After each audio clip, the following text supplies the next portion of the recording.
That last scene there is what we call an unnatural spring.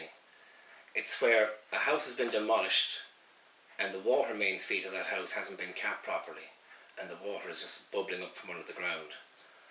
It's caused people in the area to lose water pressure. My name is Colin McCarthy. I'm the PRO with the Ballinacurra Weston Residents Alliance. Myself and our chairperson, Matt Collins, had just returned to the community centre with Willie O'D when we bumped into Kieran O'Donnell TD. So we offered him to take the tour. Now I want to apologise in advance, and that's why I've come to the side of the camera. My battery was running low, so we've got very little footage. And Kieran, he had a clinic to go to, so he couldn't spend too long with us. But he did come around and listen to our concerns, and we would be hopeful that he would be supportive of helping us change the way things are done here and how the community is engaged with. I mean, so far we haven't even had a leaflet from the City Council to tell us who to contact, or when these supposed clinics are on, or when these Regeneration Committee meetings are meeting, or so. No information we've been given by the Council. So, Kieran O'Donnell. Yes. How many generations are here? I mean, you were born here. I am, but there's none of my children living here. Okay. No, none of my kids living here. I have two in Australia. Did your mum and dad move in here? Yes, and that wasn't even named. It was Block such a thing, because I have it on a marker upstairs, Block something, and it was 53 originally.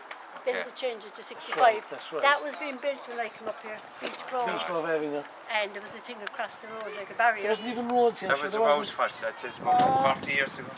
And it was more. 70. It was more. How we say it, Lord? What have you noticed from, you were saying, Caleb, I know you were saying about Brendan Kenny and co, but have you noticed any difference on the ground? No. In fact, no information, not even a leaflet in your door, Kieran, to say that we've changed. We knew Donald Moore was going to be the rep here. We knew Jason Murphy because someone in the council rang us and told us. We have friends in the council that support us. Sheila, yeah. But they rang us and told us, but we weren't actually formally told. Do you get me? Yeah. They actually rang us and told us because they support us. We have the quiet people, let's say, inside in the council that would be supportive of what we're doing, so we get the inside information that way. Yeah. But no formal contact. Such bad, were they burnt down? They were burnt down. We had 10 units of the fire brigade here for 5 nights. Who would have burnt 6,000 in one night. Kids. They asked me even at one stage, could they burn them? Would you mind if we turned them down? I said, why would you want to burn them? We minded. Because they'll knock them. Kieran, we minded those houses all summer, right? Babysitted them, and they got us the 6th of September up they went. Well, they're burnt now, aren't they? They're burnt, but I mean, still, they could still light them again. The fire brigade may not demented from them. The guards are pleading with us to keep up our process and they knock them. Yeah. Because they're a pain in the ass to the guards as well, Kieran. They're coming up here every night of the week. It's come on in leaps and bounds. Hasn't it? This is where our trees were broken. We had them surrounding that whole area. They were really lovely.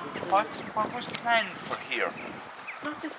And this is the same. The master plans, which are out the window now, they had planned to build 5-storey apartment blocks and duplexes around the area. The corners would be dotted with the 5-storey apartment blocks. Yeah. That was their kind of plan.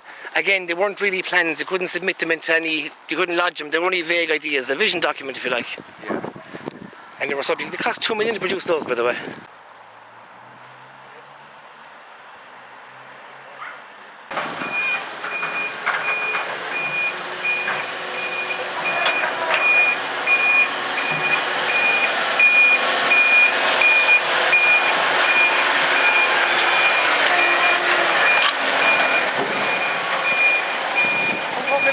The houses here were empty all summer, and we would contend they could have been knocked before the kids came out on holidays. This is the thing. They were a nightmare, yeah. Oh, we were getting battered with slates. Your car passes a slate. They want him to move, but they won't give him a fair deal. He's not going to move unless he's getting a fair deal. That doesn't leave him paying a mortgage on a house that's been demolished and paying rent at the same time. Do you know what I mean? And the reason why he's leaving? Well, there's 6 burnt out houses next to him. Okay. And it's when they're setting him afire, his children they go to school with my kids. They're afraid. The smoke came in. Smoke came in, yeah.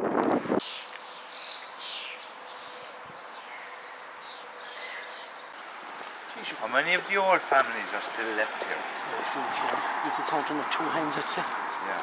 The old families? Yeah, they're gone. Beach Grove has a few, hasn't it? But Mrs. Hayes is gone now, yeah. Like we're saying, Like Peggy. Like Peggy, you know. Yeah. There's very few cars. Yeah. The ones that they moved are already dead, would you believe that? Yeah. Some of them died a week after they moved. And the young lads now, or the kids, profile population wise here, very mixed, I'd say. Yeah. We have 75 houses left occupied here. Of course, there's half of Lennon Avenue, half of Bourne Avenue were part of Regeneration as well. But when it started, there was 191 So you're occupied. Yeah. So they're kind of... Like I said, battery went low, didn't have much footage. Apologies. And thanks again to Kieran O'Donnell for coming down and having a look around. He's a TD that's been here before, and hopefully he'll lend support to our campaign, and he did say he'd investigated a number of issues for us. Along the issue of community participation, I've heard the council are getting a report done, and it'll be a very comprehensive and detailed extended report, so it'll take some time to complete. And we see this as a stalling tactic. We've had a plethora of reports, they're coming out the ears in the last 5 years, and they haven't been, the recommendations, they haven't been taken on board. And if you bear with me, I'd like to give you a brief example. Feeling Safe in the Community by Dr. Martin Power and Dr. Cleona Barnes of the University of Limerick, two sociologists. This was produced or rather published in 2011. Vincent Brown came down, TV3 launched it.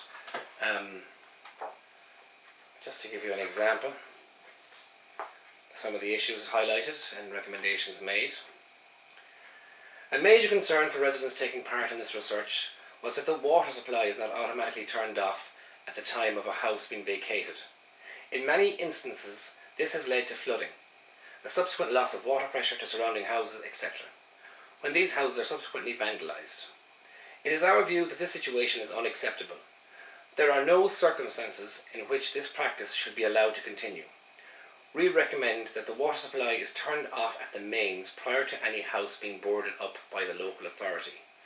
This is a very simple, practical measure, but it is one which has inexplicably has not been happening to date. There you go. I mean, that's 2011, we're 2012 now, and we see the unnatural springs and the water flowing from the houses still. Here's one with the cameras. The installation of CCTV cameras most certainly performs an important visible function in relation to residents' perceptions of their own safety. We would recommend that any future deployment of CCTV cameras should be monitored live by the police.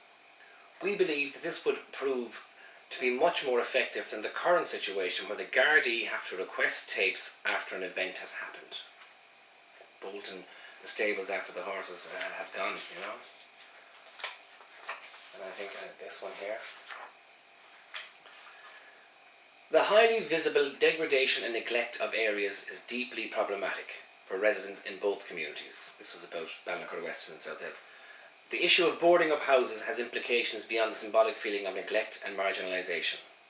There are very real health and safety concerns relating to the abandoned houses.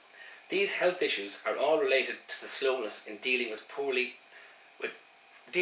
with empty houses. It is our view that properties should not be left boarded up indefinitely, as they are detrimentally impacting on the quality of life for residents in both estates.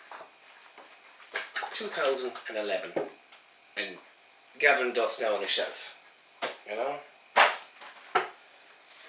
These reports then here are exclusively about Weston. This is from 1992, Moving Forward Together, by a sociologist in UL, Mary Donoghue. And again, it makes a lot of recommendations which were ignored or listened to. This one is from 2010, and it's an internal report that was leaked to the BWRA, and it's about Our Lady of Lourdes Community Service Group Limited. It makes recommendations for making the community centre more inclusive of residents in the running and management of the estate. The recommendations were ignored.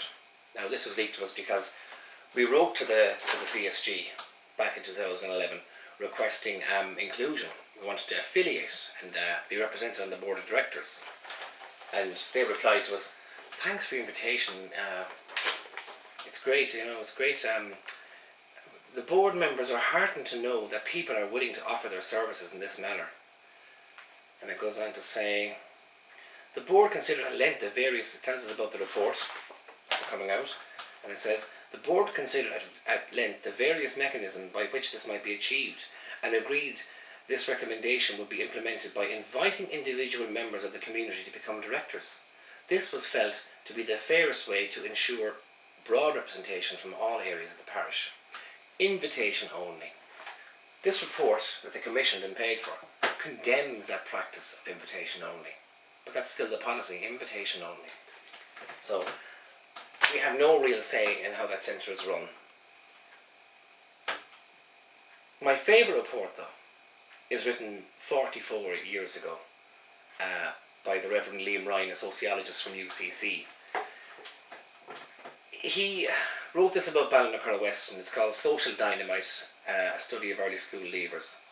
Now, in the document, in the report, he doesn't refer to the area as Ballinacurra Weston. He refers to it as Parkland, and he explains that this is to avoid adding to the amused hostility of the better educated classes. But we know now today that he actually was writing about Ballinacurra Weston, because I have a letter to prove it. I'll just read you one small piece from it. If you're going to tackle the problem of Parkland, that's Ballinacurra Weston, in an empirical fashion, then you must tackle parents and children together. They must be given a sense of well-being, a sense of importance, and a sense of their own dignity. Above all, they must be giving a living example of justice. I wonder what Liam Ryan would make of Weston today if he paid it a visit. Well, hopefully Kieran O'Donnell TD and others like him that will come to see around and take the tour will help us in getting a living example of justice, because it's sadly lacking around here, and this exclusion will have to stop, whereby we're being asked to go into these forums and not allowed to participate correctly in the actual decision making process. You're kind of listened to, you're not even properly consulted. So hopefully our campaign will gather momentum, and hopefully we'll instigate some real changes. But we're not prepared to go back into structures that have failed in the past. Thank you.